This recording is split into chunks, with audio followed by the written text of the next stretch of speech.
For joining us, Dr. Don MacDonald in from Southside Chiropractic.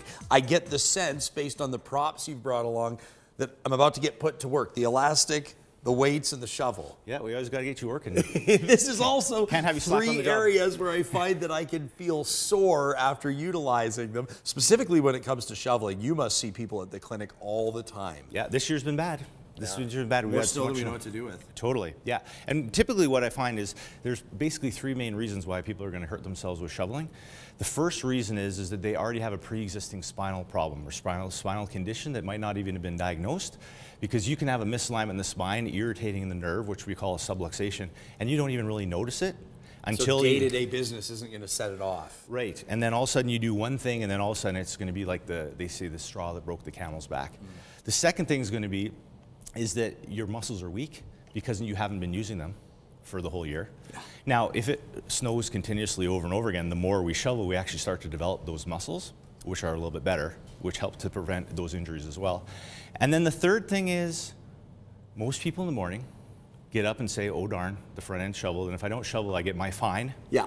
So I'm gonna run out there and sprint and throw take the biggest shovel loads I can and throw them over the fence. Yeah. And that's just ridiculous. So that's like going to the gym and just blasting out the workout without So we know that we should probably warm up a little bit at least before we shovel, and if we do, we could sort of, look at it as preventative medicine in a sense. 100%. Okay, what do you recommend for, we're talking body core here, right? Spine, core. Yeah.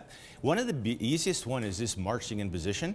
And if you're just waiting to go outside, all you have to do, and I'm just going to have you march like a soldier. Yeah, okay. So opposite hand, opposite leg. Yeah, okay, yeah. And then other side, nice and high.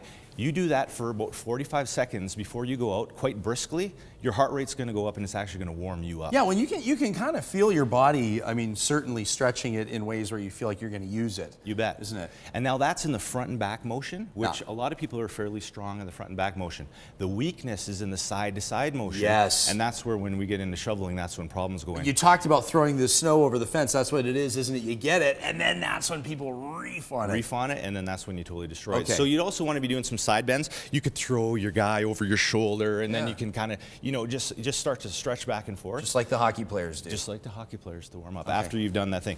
Everyone says, should I stretch before I do this? But if you stretch when you're cold, it's a limited benefit. It seems like this is the new school of thought, isn't it? Warm up. Back in the day, I remember before school events or sporting events, you'd stretch as much as you could. Now people are saying you could probably do more harm than good. Well, if you think the muscles and the ligaments are kind of like silly putty, yeah. And if silly putty's cold and you try to stretch it, it'll break. It's a great metaphor. Right? And if we warm it up good, then things, and I always want you to stretch afterwards. Like once you've warmed up and everything's you've done your workout and all that stuff, then we want to stretch afterwards. That's a great time. Better to warm up first. Okay.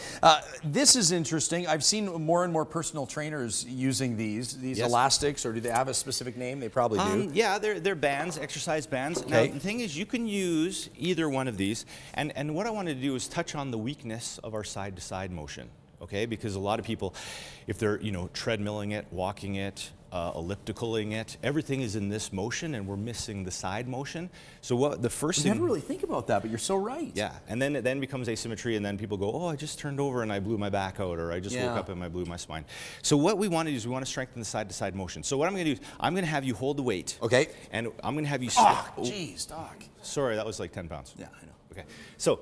What you're going to do is stand nice and tall with your head with good posture. Yeah. And then what you're going to do is you're going to do one-armed side raises. Okay. So bring it right out to 90. Yeah. And then down. Yeah. And just keep doing that. Yeah. And what you're going to notice, you're going to feel it in the shoulder here. What I'm going to notice soon is that I can barely lift 10 pounds. And then also you're going to feel it in the low back on the opposite side. So how many of these would I want to do in an average session? I pick a weight that you can do about 10 or 12 times. Okay. So the 12th one's kind of challenging. Yeah. And then you switch arms and you do it the other side. Okay. Now, if you don't have a weight at home but you have a band, you can still do this, where you can actually step on the weight, and same thing, you want your head back, posture high. Everything we do is in good posture, shoulders back, and we're going to bring it up to the side, and we're going to bring it down, and bring it up to the side. And the cool thing is you feel it here, but you also feel it opposite low back. Anytime I'm using these bands, I find my tendency is to bring my chin down to my chest, and you got to make sure you keep it up, right? It impacts your posture with the workout. And then it's going to impact the muscle groups you're working, isn't it? 100%, because what happens is the muscles that hold up your spine only get engaged when we have good posture.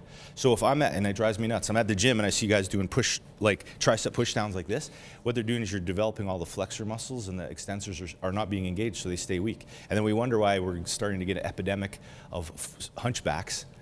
I always tease people about The Walking Dead, but I call it the hunchbacks, and everyone's like... Grandma and Grandpa used to say, watch your posture, and they were on to something. Dr. Don, thank you for the wisdom here, for the suggestions. You keep it simple, but you help us stay healthy with the spine. You can find Dr. Don MacDonald at Southside Chiropractic.